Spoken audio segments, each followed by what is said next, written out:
seen the worst, and there is nothing left for me to hate, so I can lay me down, my brothers, on the ground. I bled today until Coyote comes to raise me up and carries me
Hello, welcome to the Scottish Rugby Podcast, brought to you by the Scottish Rugby Blog. We are live on Facebook, on YouTube, and on Twitch this week. If you enjoy what you are hearing and you'd like to hear a little bit more, we are also on Patreon at patreon.com/Scottish Rugby Podcast, where for the cost of half a Murrayfield pint during the Six Nations or a pint and a half in the bowling club where I'll be watching it, you can get access to twice as much podcast every week, a little bit looser with the language during the Patreon section, and our top secret Facebook group. I am once again Jonny McGinty. Thank you very much for coming along. I should start, and I never do this, so mark your calendars because it won't happen again, with a quick Manson apology, because when Manson wasn't here 2 weeks ago, I made some very snotty jokes about him being at a Hoover convention, and it turns out he was actually off winning an award with his new work. So very well done, Manson. Congratulations. Soak it in because that's never going to happen again. I'm joined this week by Allan McDonald. How are you, Allan? I'm good. Jonny, I'm worried about you. I think you need a CT scan. You've been nice about Craig. So we need to do it. I think you've just banged your head once too often. There's a first time for everything. I'm also joined by our most recent and very welcome contributor, Leslie Ramage. How are we, Leslie, this week? I'm good, thanks, Jonny. Yeah, how are you? I'm very good, thank you. And it is our great pleasure this week to be joined by, as of this morning, newly published rugby author, Mr. Sam Larner. How are we, Sam? I'm very well, thank you, Jonny. Thanks for having me. Good. Excellent to have you along. We have got a little bit of news to get through, and then we want to chat a little bit about the book before we dive into the Six Nations preview. But Sam and I had a conversation earlier about whether he's been on with us before or not, and neither of us could remember. So we have some very important things to take care of first, Sam. 3 increasingly important questions. Question number 1, if you were ever picked for the Barbarians, whose socks would you wear? Well, I've got the pleasure of having played for a team in North East London called Wanstead, and my current team in South Manchester called Digsbury Old Begians, who basically have exactly the same socks, which are blue and white stripes. So I wouldn't be annoying. Really, I'd only be annoying one club, which was Ditchling in Sussex, which is green and yellow, by wearing blue and white. So it'd be blue and white stripes. Excellent choice. I'm going to choose to believe that because our shared team, the Nick RFC Invitational team, never had socks, that's why you didn't pick them. Yes, exactly. Otherwise, obviously, it'd be yellow and white polka dots. So lovely. Yeah. As we've discussed before, the most hideous top I've ever worn in my life. Next, Sam, ripple, flake, or twirl? Flake, but I think increasingly it would be a twirl. I think flake is more evocative of childhood, so it's hanging on. But I think just kind of objectively, a twirl is a better chocolate bar. See, it's not just a better chocolate bar, but I picked twirl purely because I cannot be trusted with a flake. I'll eat 2/3 of a flake and wear 1/3 of it. So the twirl is all the goodness of a flake, but with that protective layer. That's the only sensible choice. It doesn't help and that then much though. The protective layer, it it helps a you've got little to be bit. careful still. Yeah. And then the final, and I think most of us agree, most important question, Sam. For a supermarket meal deal, what are your choices? I hope I get to stay on after this, but prawn mayonnaise sandwich, steak, what they call McCoy's steak crisps, and I don't know what happens with the sugar tax on this, but is a Coke, a normal full fat Coke, is that still applicable? Still included, I think. Do you know, I'm not just saying this. Up until the Coke, you have just mirrored my exact meals. What's your drink? I would take Iron Brew, obviously. Oh yeah, I'm not averse to Iron Brew. Yeah, It's quite situation dependent. I quite often only have a meal deal if I've got a hangover, and an Iron Brew is the thing you need for that. yeah, and Iron Brew I would say is a drink that's least suffered from the lack of sugar. Like I don't like Diet Coke or anything like that. I really struggle with those, but Iron Brew I'm okay with. Oh no, you see, you've got to get the 1901 original recipe that they That's brought just in with sugar, no sweeteners. Is that possible? Can you get that? Is there still is there like some back alley where you can get original Iron Brew? Next time you're up, Sam, I'll treat you to a bottle of 1901. Yes, please. Do you know what we'll do next time you're up? That'll be the binding agreement that means that I don't just wander off. and then give you a hard time for not spending any time with anyone when it turns out you spent loads of time with everyone and I just wander off. Yeah. So, yeah. Do you know what? That was difficult. Really feeling generous today. I will publicly apologise for that as well, Sam. Thank you, Jonny. All right, thank you for indulging us, Sam. We want to get in and talk about the book, obviously, because it's very exciting, but we have just one piece of news, I think, to cover this week. A couple of changes already to the Six Nations squad. Gregor Hiddleston, some would say, should have been in the squad to begin with, has joined up, so has Gus Warr, because Dave Cherry and Jamie Dobie are both still recovering from injuries, and Liam McConnell is back with Edinburgh. I think his injury sounds a little bit more serious.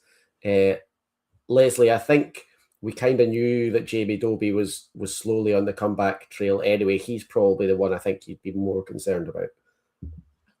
Well, I don't know if you just saw it, but Jack Dempsey also now has an injury. They think he's going to be back. Okay, that's fine. That's the one you're most concerned about. Yes.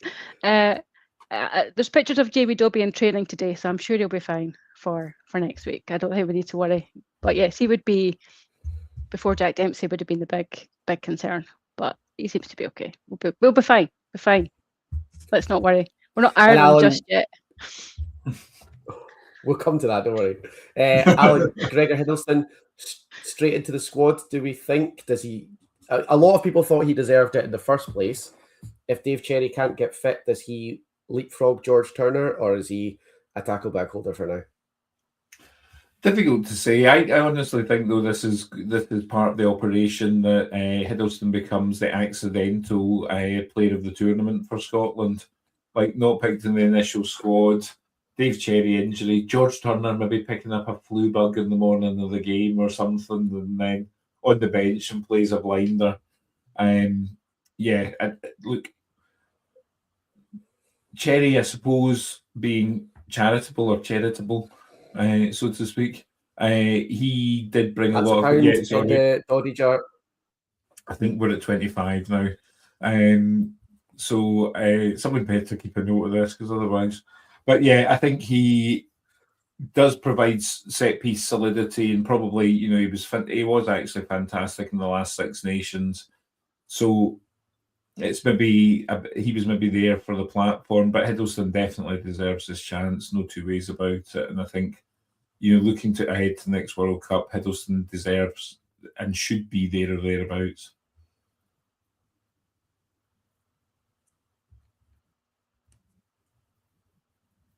Yeah, I would say strongly agree. We will come on and talk about the squad, obviously, in a little bit more detail, but we are very lucky to have Sam with us.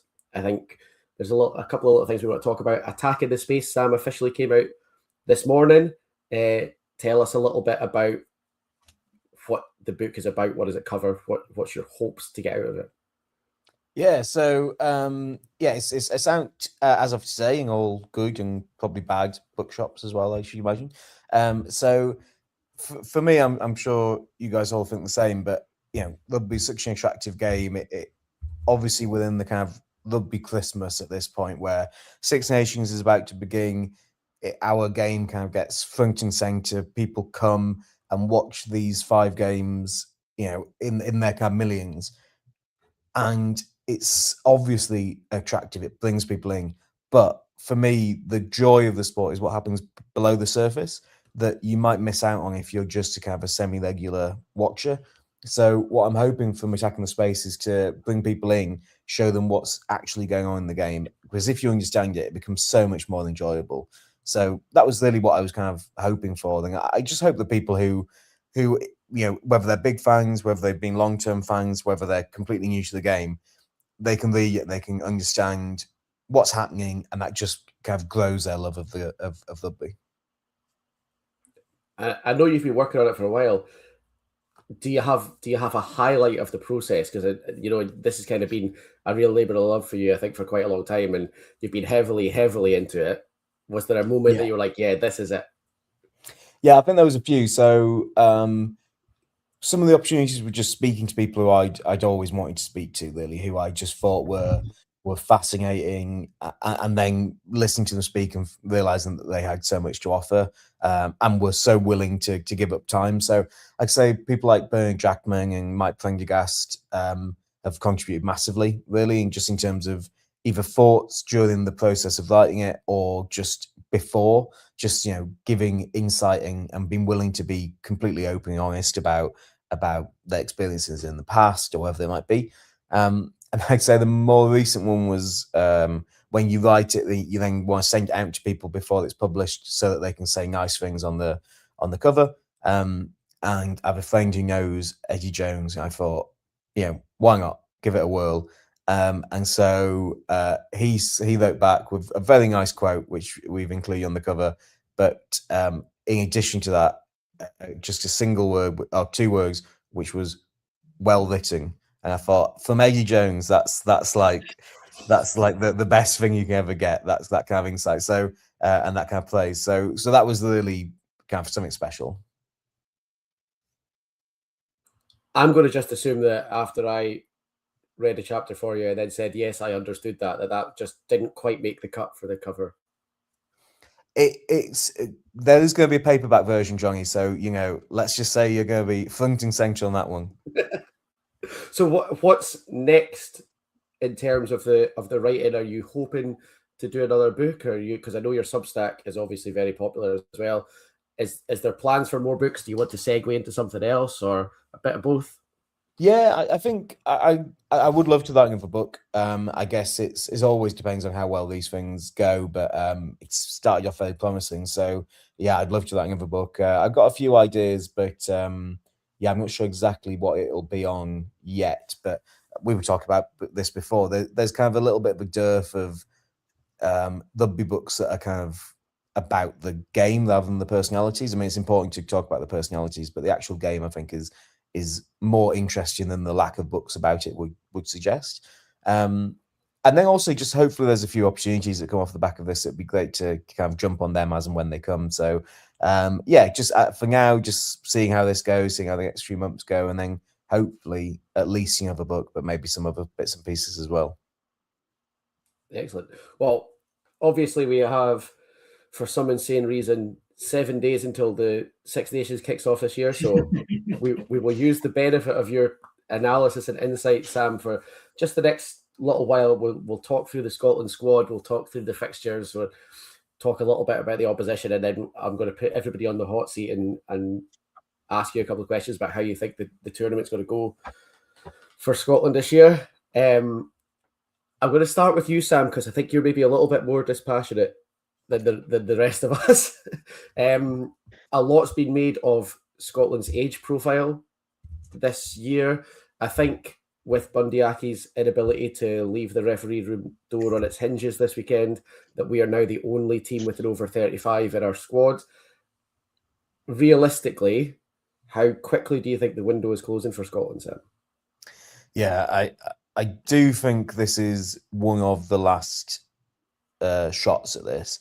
I mean, who knows what might happen and who might come through. There are some encouraging players coming through, but as you say, that age profile, you want it to be a bit more spread out than it is. There's a few very young guys, but mostly we're looking at over kind of 28 or so, which, still gives them plenty of room. And there's still plenty of players in this squad who will be going at the next World Cup or the World Cup after that as well. But I think some of those key players now are reaching the point where this is one of maybe the last two Six Nations that they'll become a part of or be a part of, or certainly in a key position. I mean, Finn Russell's 33. You've got a hooker group who are, two of them got a combined age of 68. The props are pretty old as well. It is a little bit worrying, and there doesn't seem to be a huge amount behind this. I mean, I don't want to scare anyone, but the Welsh setup looked a little bit similar to this a few years back, where you had experienced old guys, and then as soon as they left, you had inexperienced kind of mid-20s guys, and we've kind of seen how that's gone. And Leslie, I think quite rightly, possibly there's a bit of concern about the age in some of the backs. George Horne's now over 30, and there are people who think, and I'll be perfectly honest, me included, that he should have had much more and much better opportunities with Scotland. Hugh Jones is now over 30, and obviously he's off to France in the summer. Do we have an issue with the backs maybe getting on a bit, do you think? We do, but I wonder, the cynic in me wonders if this is why maybe Franco is staying on at Glasgow a little bit longer than we might have hoped, to maybe bring through a few more youngsters, who he certainly seems to do a better job than John Everett does at Edinburgh anyway, bringing young players through. But I don't think the second part of that statement was necessary. We could have just left it at he's doing a better job. Well, I'm trying to be nice, Johnny. See, I don't have that problem with talking about Edinburgh. But you've still got, Kyle Rowe, who's 25 or something. Jamie Dobie's still quite young. Harry Patterson's under 25 as well. So it's not quite a dearth, but these guys probably need a bit more game time than they're getting. Allan, we'll move on a little bit.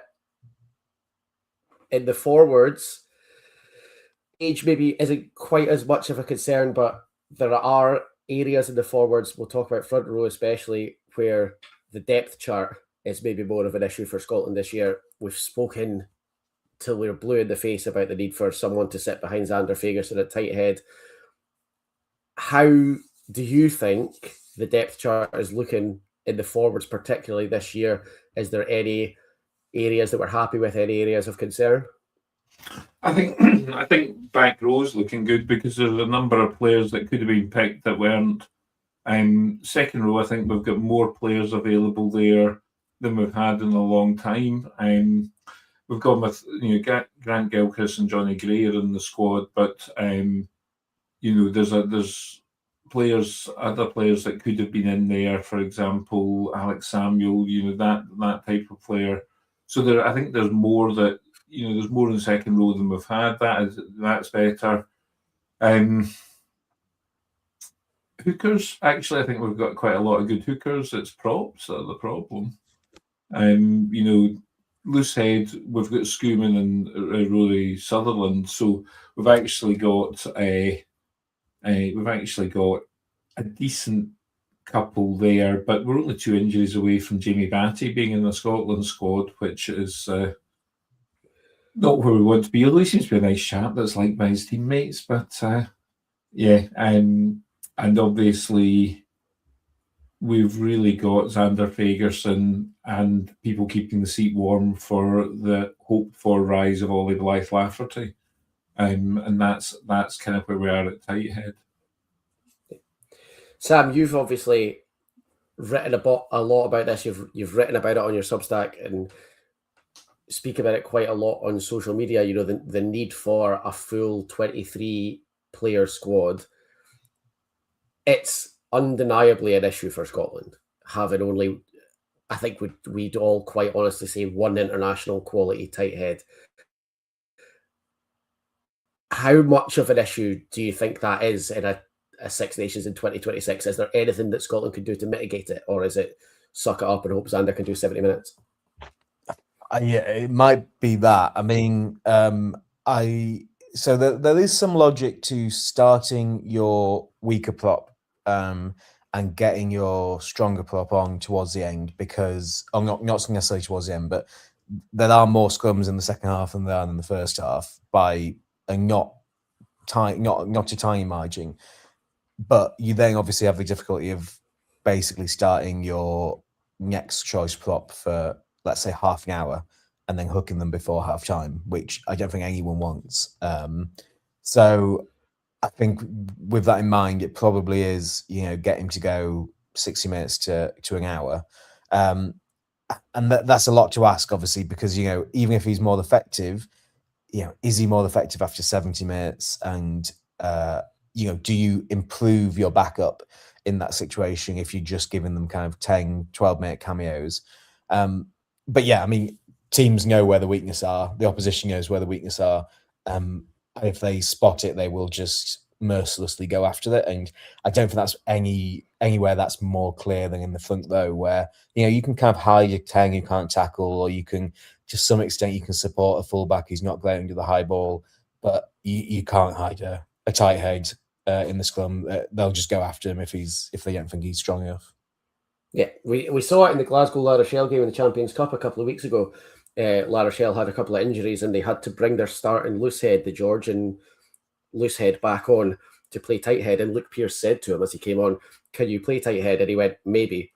And you could basically see the Glasgow front row lick their lips. Yeah. Until eventually Sam Talakai went over to Luke Pearce and said, "You need to stop this. Like, we can't do this anymore." And Luke Pearce said, "Well, the alternative is we go to uncontested scrums." And Sam Talakai went, "Oh, never mind. We'll carry on." And I think front rowers in particular, it's probably quite an outdated reputation, but they have a reputation for being the sort of person who will spot that and go after it. And it is a bit of a concern, I think, for Scotland. I think it's something that needs addressed quite urgently. I don't think it's going to be addressed this year. I think we probably need to work around it rather than address it this year. But fingers crossed, like Allan said, with Ollie Billy, there's a bit of hope. Yeah, and if you look at the last Six Nations, he did play more than an hour in every game. And he played more than 70 minutes or more than 65 minutes in 4 of the 5. So he is capable of going that distance, but it's a lot to ask of someone for 5 consecutive games. In the front row, especially. Leslie, we're going to talk about an entirely different kind of selection headache at the other end of the scale, at the other end of the pitch. If tight head is the most serious concern in terms of depth, the place where probably we're struggling most to decide who the best players are is on the wings.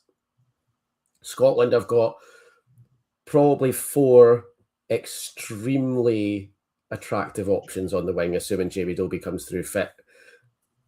On the spot, Edinburgh bias and all, who starting on the wings for Scotland?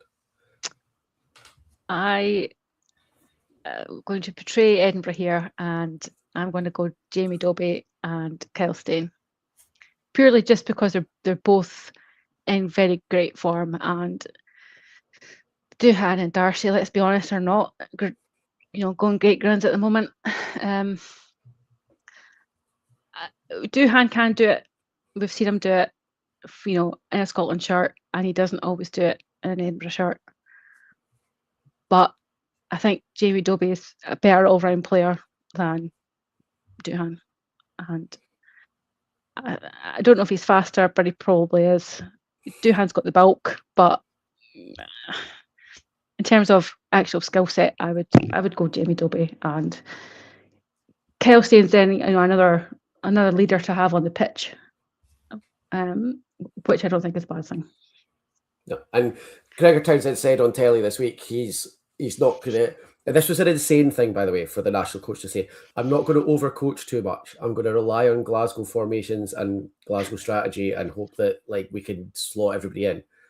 You're literally stealing our money at this point. But also, we might win some games doing that, and Kyle staying is obviously a key part of doing that for Glasgow. Allan, is Jamie Dobie's versatility going to be the thing that gets him a spot, do you think? Oh, I mean, he's got the spot in the 23 no matter what, and there is something quite nice about having the two scrum halves on, so that if there's rucks on Jamie Dobie's side of the field, they can chip the ball faster. And obviously, getting fast ball, it really helps. Well, it helps just about every rugby team, doesn't it? But it helps the game Scotland want to play. So you could see that.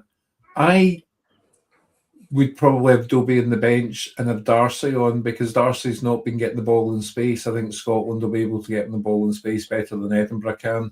And as a result, Darcy might look a bit happier than he has done in an Edinburgh shirt for the last wee bit. So I'd have Darcy on.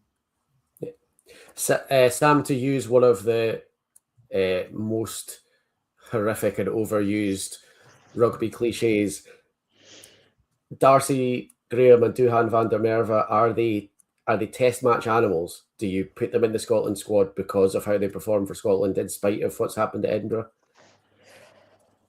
Yeah, I think to a certain extent, I do think when it comes to form, it's obviously good to pick on form, but I think if you sometimes have to trust people who've been there than done it before. I think that winger's one of the places where perhaps you might have more joy picking on form, because picking on form, because if someone's confident, it's perhaps a position where they will go after more stuff. They will find themselves in the right position in a way that perhaps if you just picked a lock who was going well in the URC, they might find that the test match is just such a totally different space that they would kind of struggle. So I do think it's a position where you can be a little bit more experimental, but ultimately I think form is great at a club level, but you also want those people who've been there, who've done it before, who you're supremely confident in being able to do again. Yeah. All right, let's whiz through a potential first 15 for Scotland before we talk about how we think the tournament's going to go overall. Allan, we'll start with you. First choice, front row. Schoeman, Ashman, Zander.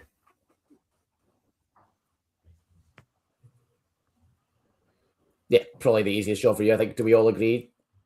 Schoeman, Ashman, Zander for the front row makes sense. Yeah. Leslie, what about second row? So this is where we start to get slightly trickier, I think.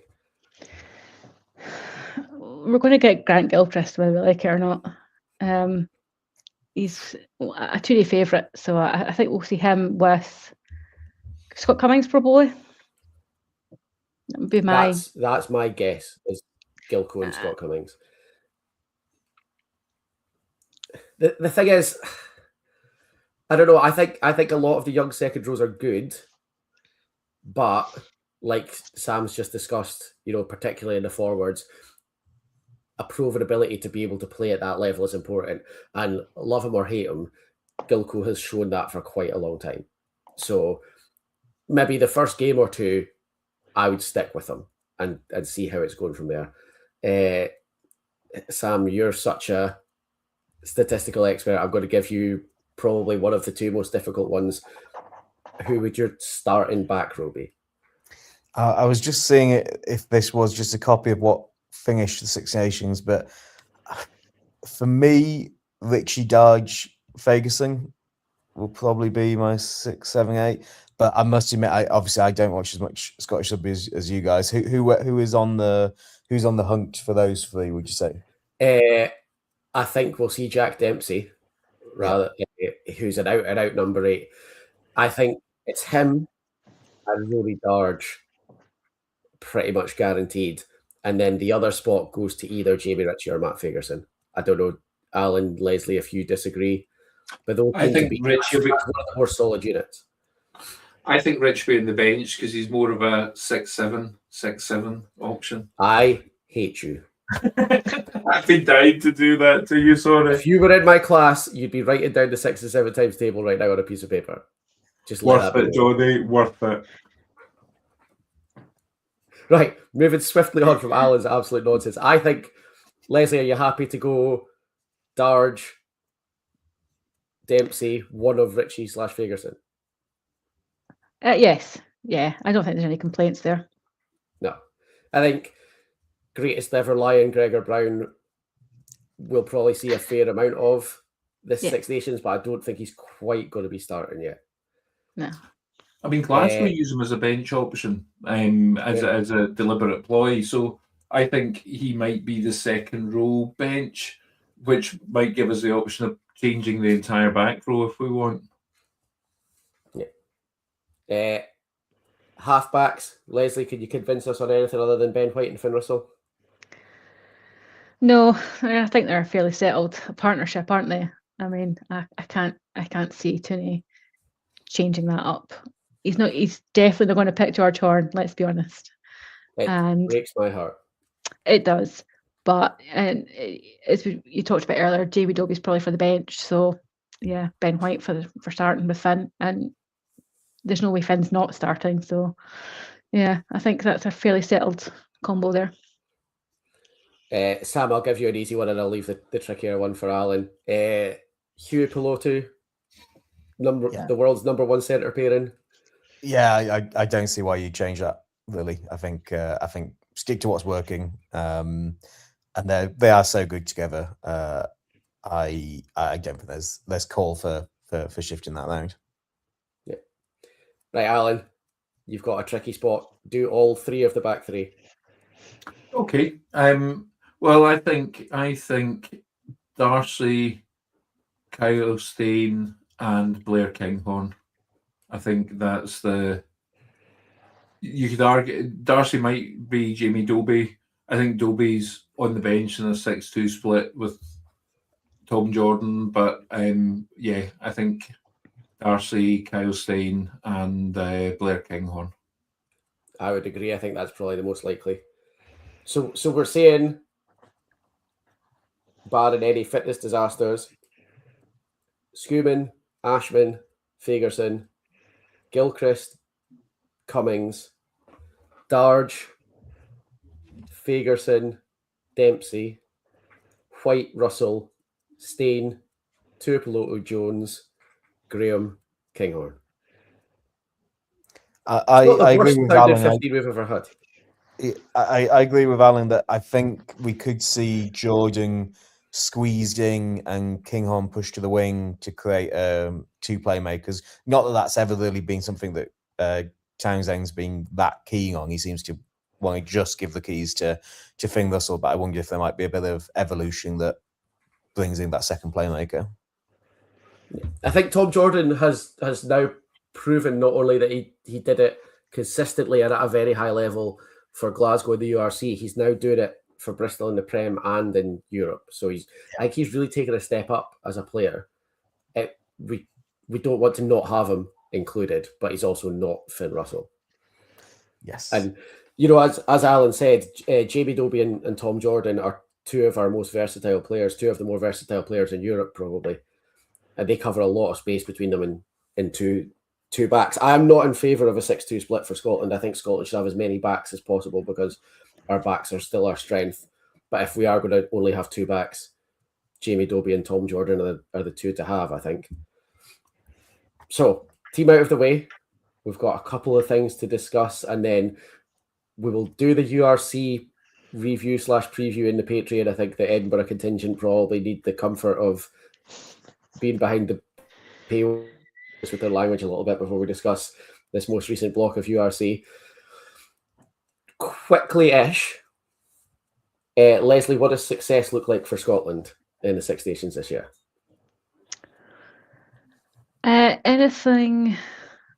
Anything above fourth, because that's where we always seem to end up. So I don't think we'll win it, unfortunately. But I think if we could get second or third, that would be something. But I just the first time in a long time, there's no hope at all this year. I'm not feeling it at all. Yeah, I think it's the second or third. That would be progress. Allan? I would actually probably accept fourth if we had a win away in Ireland. I would probably accept fourth, although quite what would have to happen first before that would win away in Ireland. Things would have to have got quite dark before that point. But there's a part of me thinks we're going to finish second this year. I've no idea why. Other than we'll get cheated out of the top spot by points difference, or because we had one more yellow card than the other team, or something like that, just in the most Scottish way possible. But yeah, just there's been less sort of like big talk from the team, and maybe they've learned the lessons that have been there to be learned about mental fragility and mental strength.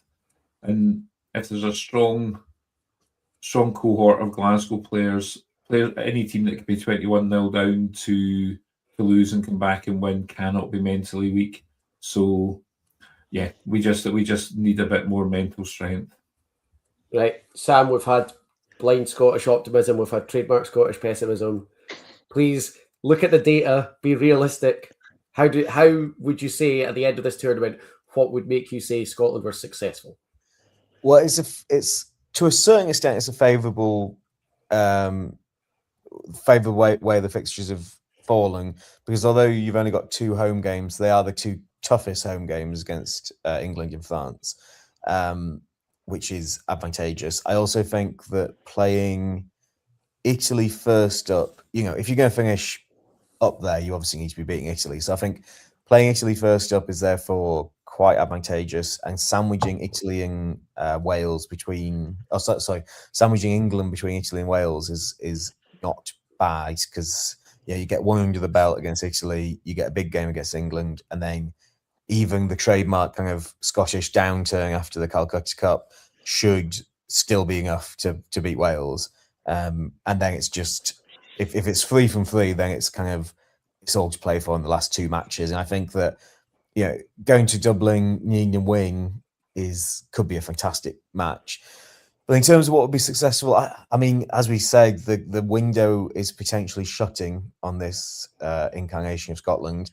So I really do think success might be, I think it may only be winning the whole thing, because I think otherwise you might be looking back in 5 years going, well, that was a moment. But that could be just Welsh trademark pessimism sneaking in there. But I do think with the context of it, there's something in that as well.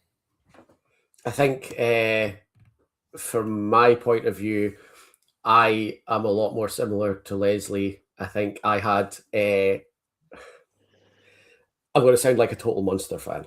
I have had a moment in the last couple of weeks where I've been thinking, what I want from Scotland in this Six Nations is Xander, Jack Dempsey, Jamie Dobie, Sione Hugh, and Kyle Steyn to come back fit.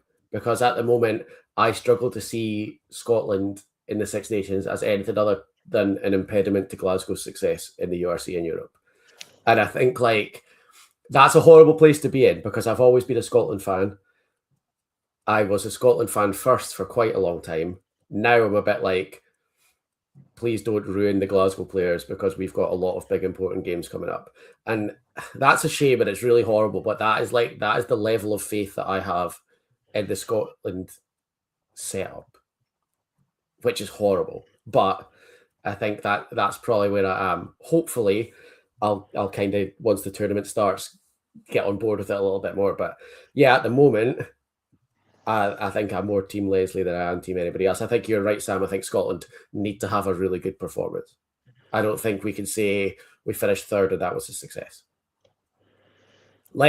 Speaking of that, let's have a quick blast through predictions for the tournament, and then we'll bounce over to Patreon and we'll talk about the URC and we'll do our hands in the ruck. So let's go with Sam first this time. We'll go reverse order. Do the tournament from the final standings from 1 to 6. I think it'll be England, France, Scotland, Ireland, Italy, Wales. Allan? I believe I'm going to have to stick with what I said. So France, Scotland, England, Ireland? No, sorry.